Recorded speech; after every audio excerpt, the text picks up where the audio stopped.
All right, chemistry, we're going to talk a little bit about solubility and what kind of goes into solubility. Now, a couple of terms that you do need to know whenever we talk about solubility of something. We need to know what a solute is, and we need to know what the solvent is. Now, the solute is the smaller quantity. It's what's going into the solvent, and the solvent is what's kind of doing the making of that solute break up into smaller pieces. So I usually like to think about it as a small amount going into larger amount. Now, generally, we like to see our main solvent be water.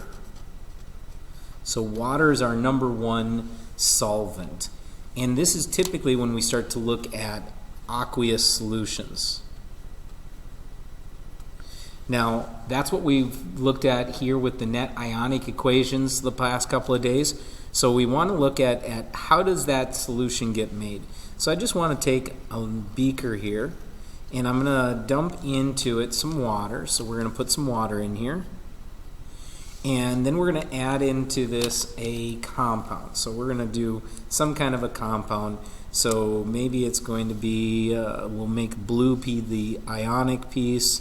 We'll make red be the covalent piece, or excuse me, the cation. So we got like a bunch of this. So I'm going to put it together kind of like this. So that we're now going to say, well, oh, this is going to go into the water. And when it goes into the water, we get these ions floating around. All right, and they separate. So that's that dissociation process.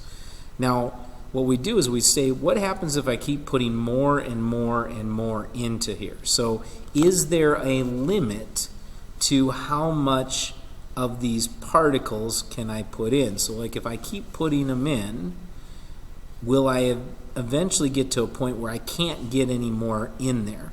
And when that happens, we actually see the particles no longer go through that dissociation process. So we might end up getting a pile of these things that are going to sit on the bottom and not break down anymore. So I'm trying to show this as our solid substance. Okay, so we've got all of our solid substance. So really, this part down here doesn't dissolve. This is left as a solid.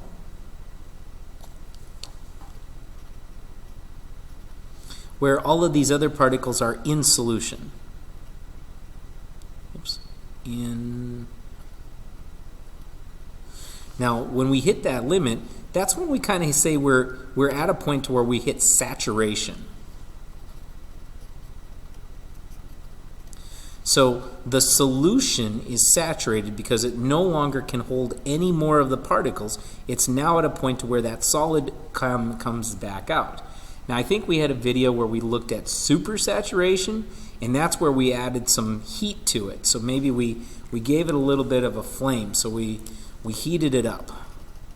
And what we did is we changed the temperature.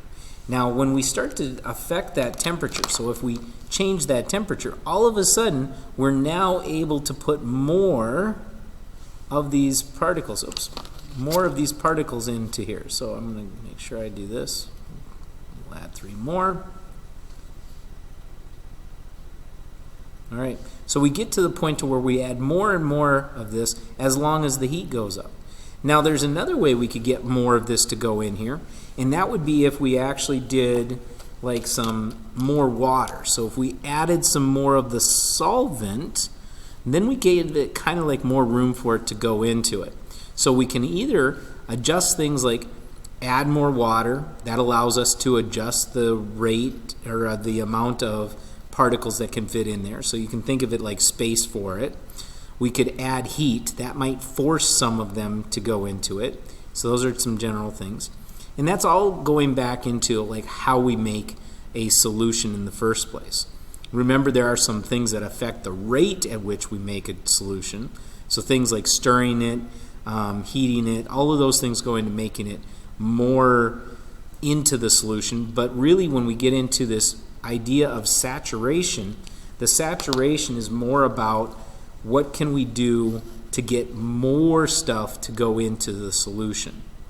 And so really saturation is kind of dependent upon whatever the solute is and what is the temperature. Now what we really want to do though is we don't want to add any more of the solvent, so we try to hold the solvent constant.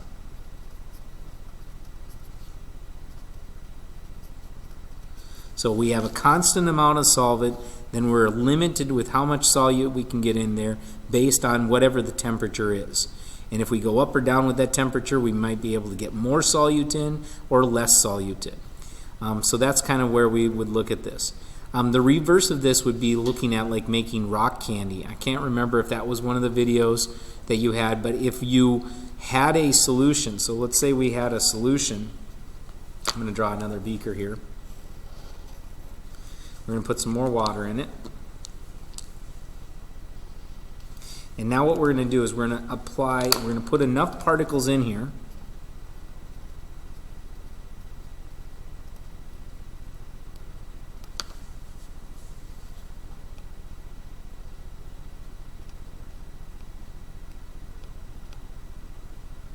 so that there's nothing on the bottom, but we can't hold any more. So that's when we hit that saturation point. So we're going to say that this is a saturated solution.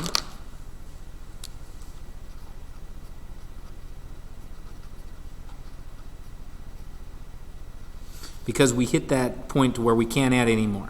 If we added any more, we'd start to get clumping that would form on the bottom. If we're unsaturated, okay, that means that we could still put more of this in. So that's when we hit that saturation. We can no longer put any more into here. So now what happens is we could like increase the temperature to get more to go in, but if we allow this to kind of cool, or if some of the water starts to evaporate.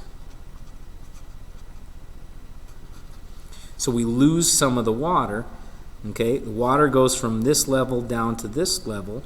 All of a sudden we have less room for these particles to fit. So in other words, what happens is we see this start to crystallize. And this is kind of how we would then form these crystals that would grow in the bottom. And so all of these particles then would start to clump together again. So we're going to get particles clumping together on the bottom, making that solid. Okay? And then we would know that we're at that saturation point. So if we lost some evaporation, and that's where if we put this in just sugar, so this is not just true about ionic compounds, but if we dumped sugar into the water, there's a limit to how much we could put in there. And eventually, if we allowed the water to evaporate, we'd make sugar crystals. And so this is where we put a stick in there or a string in there and we make rock candy. So that's kind of how we look at that. So these are the concepts that kind of go along with understanding solubility. Now what we tend to do is we look at this in terms of like there must be a way to kind of predict this. And so that's where we get into this idea of a solubility curve. Okay? So here's my solubility curves, and this is the first one. And when we're looking at this solubility curve, I'm just going to adjust this a little bit so we can see the whole thing. Okay? We have various compounds. So again, these are the things that make up our solutes. Okay? So the salt that we're adding, that's the solute. And it depends upon what the solute is. So some things have better rates of solubility than others. So like if I look at this graph, I can see that, you know, something that doesn't tend to change a lot as the temperature changes is sodium chloride. Okay, so sodium chloride looks to me like at 0 degrees we're able to put in about this many grams, so about maybe 33, 34 grams. So if we put 34 grams of salt into, now this is where, this is a fixed value, the 100 grams of water makes this the constant solvent. So we're fixing our solvent, so we're not having more or less water, we're having the same amount all the time to make a comparison. But it takes about 33 let's just say 34 grams of sodium chloride at 0 degrees Celsius to fit into 100 grams of water. Now, if we had sodium or calcium chloride is more soluble than sodium chloride because we can get maybe, this is about, 58 grams, okay, in there at 0 degrees Celsius. For the same temperature, the same amount of water, sodium chloride is less soluble than calcium chloride. So calcium chloride is more soluble. You can even see sodium nitrate is even more soluble. Now we have a few that are less soluble. So like the potassium chloride is less soluble. The potassium nitrate is less soluble. And even this potassium chlorate is less soluble. So these are ones that are less soluble at that temperature. But if we look at that potassium nitrate, it starts really low, but look at how it shoots up really high.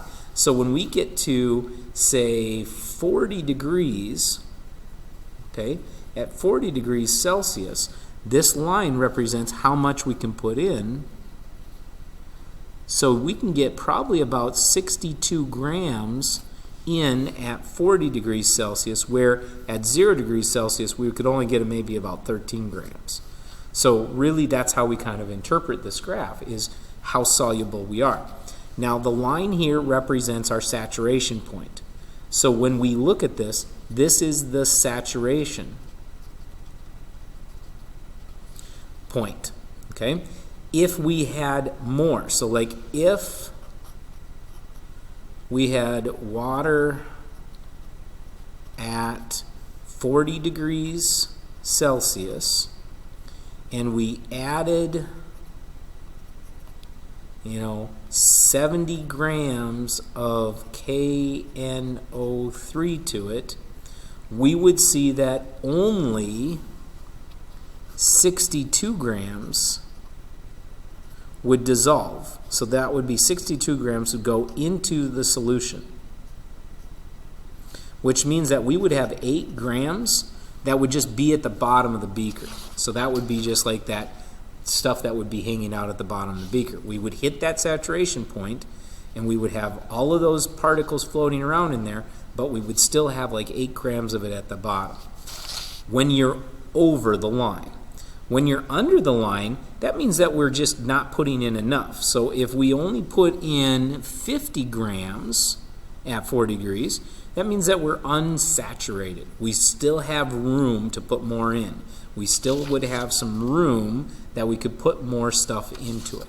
So that's kind of how we interpret this graph, is we look at the line, tells us our saturation point.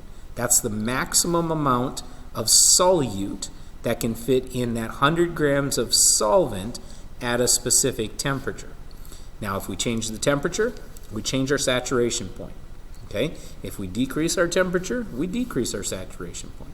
So this is what we call a solubility curve. And we have them for lots of different compounds. Now this graph right here, wouldn't surprise me if we saw this again at some point in time, or we're going to have to interpret this. That's, I think, part of the activity. So you'll want to make sure you kind of understand what it looks like.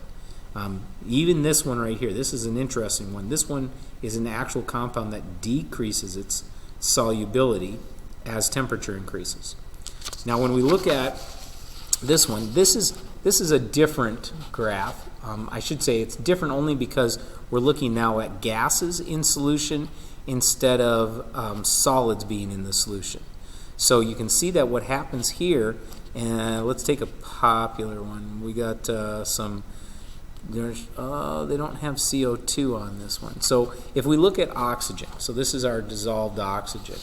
So if we have oxygen, I think that's this line right here, okay, at 40 degrees, we can only get this much oxygen in. But if we decrease the temperature, so as it gets colder in a lake, you know that we can actually put more oxygen into that lake until we get to the point to where we get 0, and that would be the maximum amount of oxygen that the lake could hold.